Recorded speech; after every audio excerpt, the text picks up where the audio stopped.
Welcome back. Okay, so this is chapter 7 for medical terminology, and this chapter is all about the respiratory system. So let's get to it. Let me share my screen. And let's talk about the respiratory system. All right, so we have got the parts of the respiratory system, the structures and their functions. So let's start there. So you've got your nose, your pharynx and larynx, the trachea, which is also called your windpipe. That's the tube that kind of extends from the lower part of the trachea or lower part of the larynx and goes down into the thoracic cavity. And there are rings of cartilage you can kind of see in this picture that help to keep that airway open. You've got your bronchi.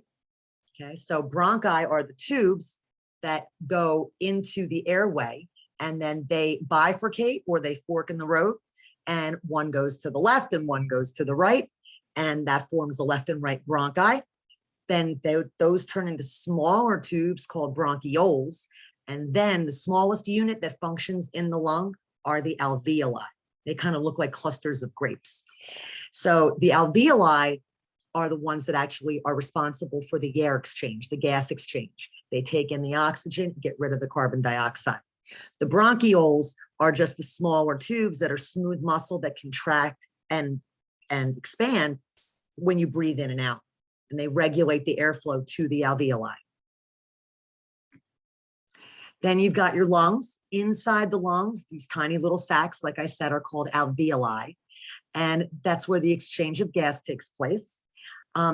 People that have respiratory diseases like COPD, chronic obstructive pulmonary disease, they lose elasticity. And so what happens is they can get air in, but they have a really hard time getting the air out. So they tend to retain carbon dioxide. Okay, you're going into nursing, that's important to remember. So respiration, what is respiration? So there's the actual act of ventilation, right? And then there's the actual respiration with the exchange of oxygen. And where does the oxygen go? So your respiratory system needs your cardiovascular system to help. So your hemoglobin, which are your red blood cells, they actually hold on to oxygen and carry it through your blood and deliver it to all the cells in your body, organs and tissues and everything. And once they've dropped off all the oxygen, they pick up the waste, the CO2, bring it back to the lungs, and then you exhale it. Okay. So name the structures of the respiratory system. Make sure you can name the basic structures. Like I said, the nose, the pharynx, the larynx, the trachea, bronchi, bronchioles, alveoli, all the branches and the little tiny air sacs. Okay. What do the abbreviations O2 and CO2 mean? So O2 is oxygen, CO2 is carbon dioxide. What body system helps the respiratory system transport the oxygen and remove the carbon dioxide? Cardiovascular system. And the abbreviation COPD means chronic obstructive pulmonary disease. Okay, so make sure you know that. And then we want the combining forms, another little exercise, and I've already taken the liberty of filling this out. So what are the combining forms for? Alveolus is alveolo, the larynx, laryngo. The nose can be either naso or rhino, right?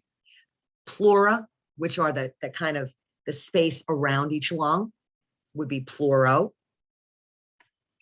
The pharynx, pharyngo. Tonsils, tonsillo. The trachea is tracheo. And the lungs can either be pulmono, like pulmonology, pneumono, like pneumonia, or pneumono, like pneumonologist. Bronchus, the plural is bronchi, and the combining form would be broncho or bronchio.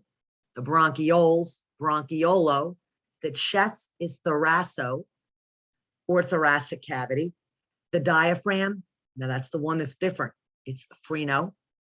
Okay, so make sure you remember that because it doesn't sound like that. The word straight really means ortho. Okay, so ortho is the medical term for straight. So when you think about orthopedics, really what it's referring to is the medicine or the study of the bones. Okay, and the bones should be straight. Mucus would be muco, and blue, cyano. So if somebody has cyanosis, that means they have a blue tinge to them, means they're retaining carbon dioxide, don't have enough oxygen. Resembling the adenoids, the word would be adenoid. Paralysis of the larynx, which is how we speak, would be laryngoplegia. Expansion of the bronchi, bronchiectasis. A hernia of the trachea would be a tracheoceal. See, so we're using some of the suffixes and the words that we've already learned. Paralysis of the diaphragm, phrenoplegia. Disease of the chest, thoracopathy. Rapid breathing would be tachypnea. And if it was slow breathing, it would be bradypnea, right? Inflammation of the tonsils would be tonsillitis. Resembling mucus, mucoid. Discharge from the nose, rhinorrhea. So you could have an allergic rhinitis, which is a discharge from the nose that's an inflammation because of allergies. Specialists in the treatment of lungs and lung diseases would be a pulmonologist. Paralysis of the larynx, laryngoplegia. And if there's no breathing, absence of breathing, A in front of the word, apnea, right? Because PNEA is referring to breathing or the act of breathing. So COPD, chronic obstructive pulmonary disease, I'll just give you a brief overview. It's something that develops over a long time. Smokers sometimes get it. It's a blockage of the air passages that can be anywhere from mild to severe.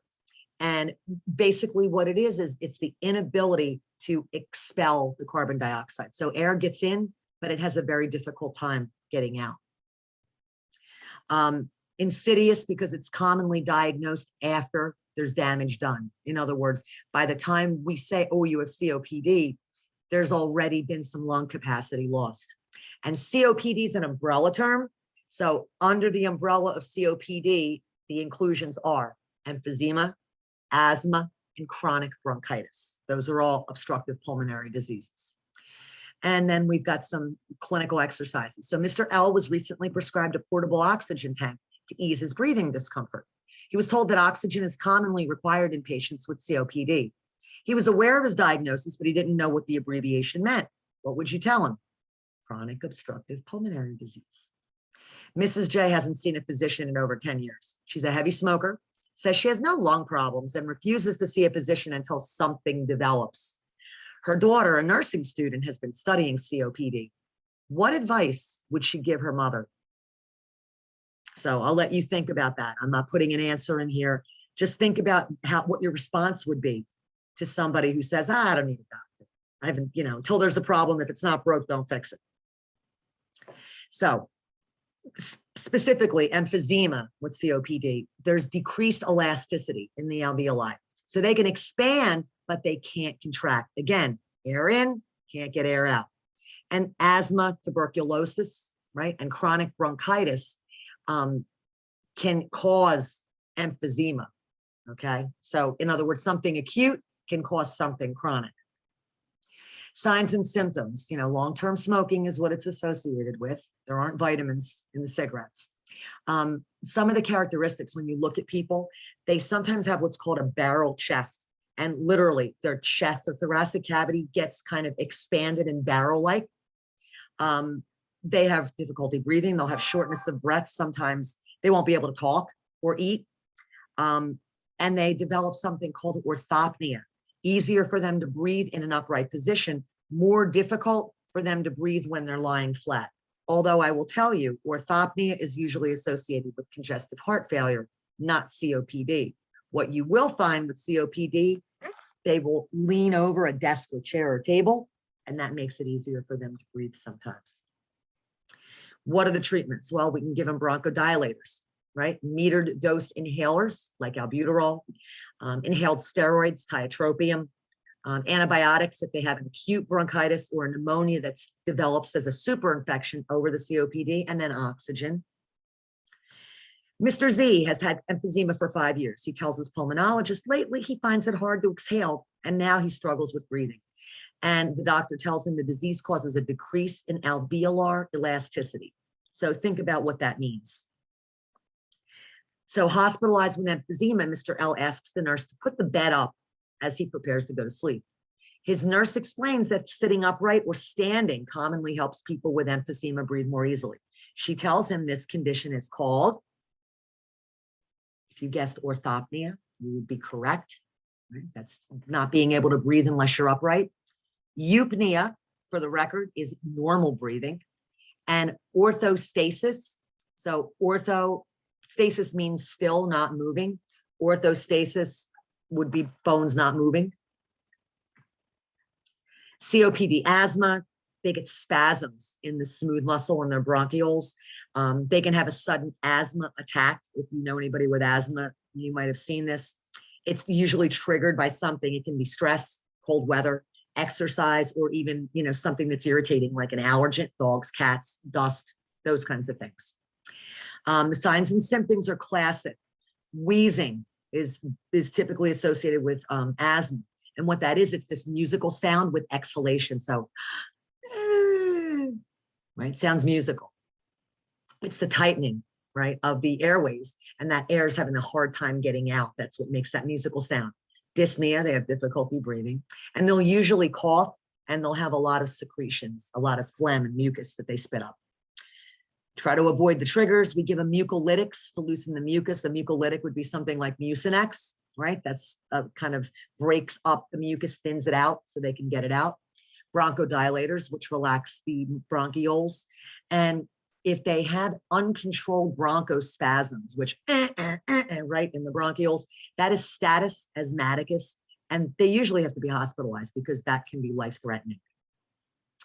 So a couple clinical exercises. Mr. K, cross-country runner, develops exertion asthma, should be exertional asthma, during a competition.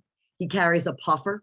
A lot of patients call their metered dose inhaler a puffer that delivers medication that helps relax the smooth muscles. This medication is called, if you guessed bronchodilator, you would have been correct. And there you go. All right. Miss L was at a friend's home and she began playing with her friend's cat, then experienced an allergic reaction. Without warning, her eyes got puffy, red, she began to wheeze and struggle to breathe. A violent and sudden attack of asthma is called, we didn't talk about this before, but it's called paroxysmal. So the word paroxysmal means that it kind of comes on without warning, out of nowhere.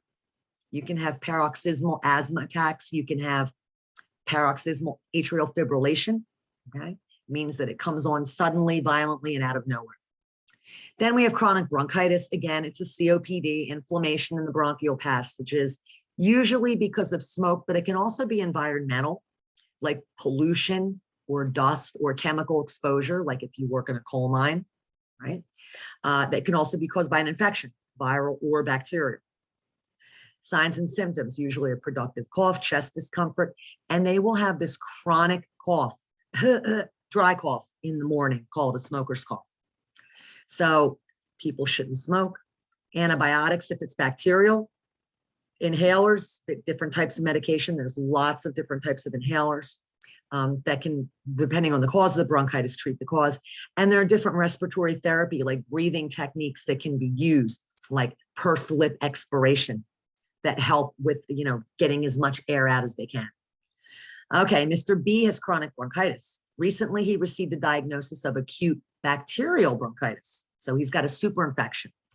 During his office visit, the pulmonologist prescribed what to treat the acute infection. If he's got a bacterial infection, he would need, if you said antibiotics, you would have been correct. Antibiotics is the same thing as antibacterial. They are used to treat bacterial infections only. Okay. Very good. Mrs. P, a 20-year smoker, complains of a hacking morning cough that started several months ago. Takes her about an hour to settle down. Her probable diagnosis is, if you said chronic bronchitis, you would have been correct, right? Wouldn't be acute, right? It would be chronic. It's that chronic morning cough. Then there's something called a pulmonary embolism. So it's something foreign that travels through the bloodstream and gets trapped in a pulmonary artery. It can be a blood clot. It can be an air embolism, like a clump of air, or fat embolism, which is a common complication after orthopedic surgery, like hip replacements and those types of things. It's a life-threatening event. Sudden shortness of breath, chest pain, hemoptysis. So here's some new words, okay? Hemoptysis. So if heme is blood, hemoptysis is actually coughing up blood or bloody phlegm. Okay. Edema, we know that's swelling. Acrocyanosis is a blue tinge to the hands and feet. And finger clubbing, just like it sounds. Their fingers over time, instead of being tapered, get this club-like appearance, and that's from chronic hypoxia, right? What's the treatment? Well, if it's a blood clot, we would give them either anticoagulants, thrombolytics, which are the clot busters. There's something called a Greenfield filter, which is a filter that's actually surgically implanted that can trap the embolism as it's traveling and get it out of the bloodstream. Or if it's a life-threatening situation and it's, clogging a major pulmonary artery, they might need surgery where they would die. Mr. P arrives at the ER with chest pain and blood in the sputum. A CT angiogram, so computed tomography, right? A CAT scan angiogram. So we're studying the arteries.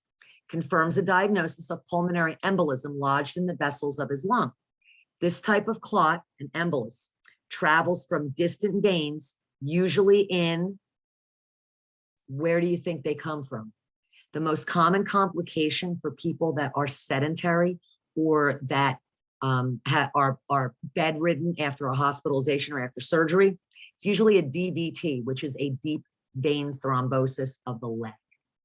That's the most common place that they come from. Mr. L undergoes knee replacement. He's advised that a complication of the surgery is the development of blood clots that can break loose and travel to the lungs. This is a serious condition known as a pulmonary. If you said embolism, you were right. An embolism. An aneurysm is a weakening in the wall of an artery, and edema is swelling. So we know it's not that. Okay, sleep apnea. That is where people, when they're sleeping at night, their breathing will stop and start intermittently. It can be serious, especially if they have other comorbidities or other conditions. Usually they will snore loud, right? Really loud, and a period of apnea, okay? Which is not good. Usually men, usually older, oftentimes obese, especially with a lot of stomach fat, because that pushes on the diaphragm and can cause it. That would be obstructive. So the throat muscles relax because the airway gets obstructed. Central, which is where the brain is not sending the right signal. And then it can be complex, which is a combination of both. In premature infants, the immature central nervous system doesn't maintain a consistent respiratory rate. So you will see periods of apnea in a newborn that typically can range anywhere from 5 to 9 seconds. If they last for 10 seconds or more, the baby's probably going to NICU for observation, just to be safe. In adults, middle-aged people who are obese and snore usually have sleep apnea. The treatment, well, there depends. Tonsillectomy and adenoidectomy, sometimes with children, if their tonsils are chronically swollen, blocking the airway. Uvulopalato-pharyngoplasty, that's a mouthful. The uvula is the little punching bag in the back of your throat, right? And so it's a surgical revision of the uvula, the palate, and the pharynx. Cpap devices, which continuous positive airway pressure. It's a machine that they have this mask on that they look like and sound like Darth Vader at night. Or we can put them on a monitor first to really see how many periods of apnea are they having, for how long are they lasting, and are they desaturating in their oxygen levels when they happen. So explain sleep apnea, and Mr. or Ms. M presents for an excision of tonsils and adenoids as a treatment for sleep apnea. The abbreviation for excision of tonsils and adenoids, it's a TNA. I don't like that abbreviation because it's an abbreviation for something else. But I'm not going to say what. Okay. So Mr. A is excessively snoring. It wakes him up, makes him gasp for air. The physician tells him, hey, look, you've got a common condition for middle-aged obese men. Temporary cessation of breathing is occurring, and that's called apnea. Very good. And then there's cancer. So, lung cancer, there's different types of malignant neoplasms. Malignant means cancerous. The word neoplasm really technically means new growth.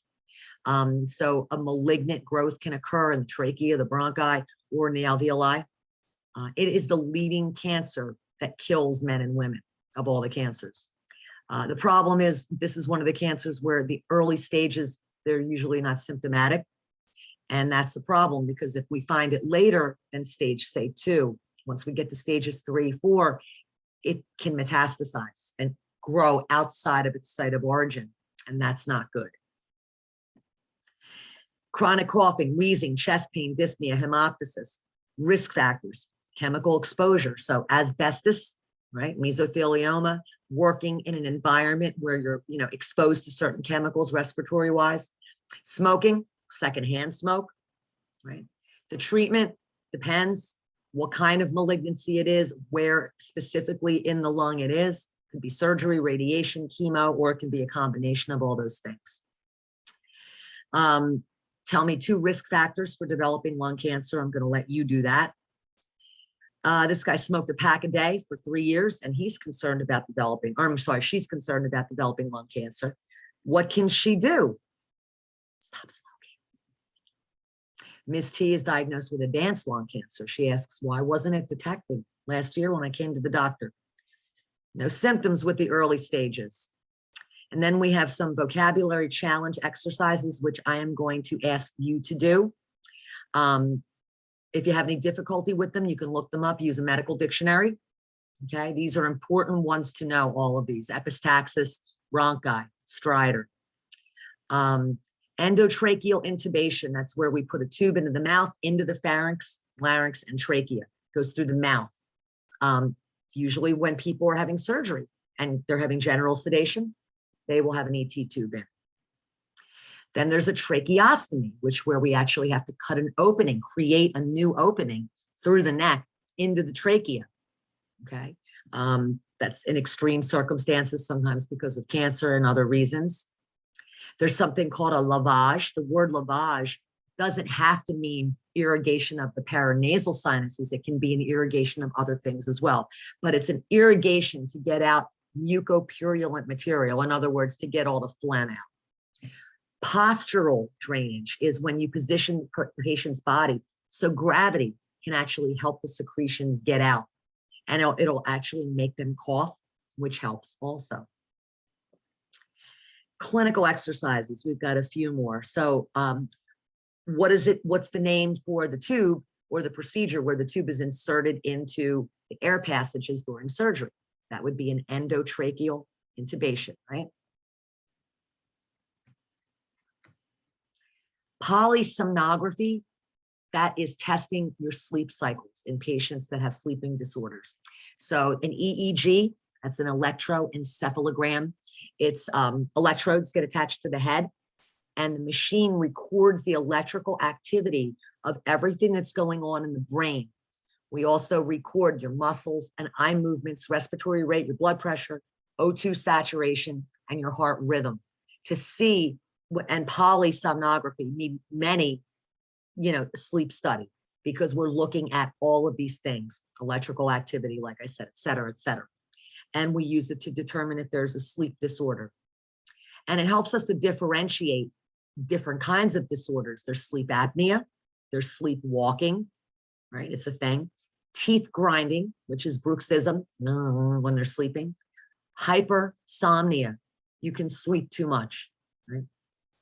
Pneumonectomy, removal of a lung or a portion of a lung. There's a wedge resection where we take a wedge-shaped section out of the lobe of a lung. Usually it's for a small tumor or to do a biopsy to see if it is cancer. We can do a segmental resection, which is a larger portion of a lobe, but not the whole lobe. If we take the whole lobe, it is a lobectomy. And then there's a pneumonectomy. That's where we're taking out a lung, right? And that's a big deal. That's an open chest procedure, which is called a thoracotomy. So in other words, in order to do that, we have to literally saw through the sternum.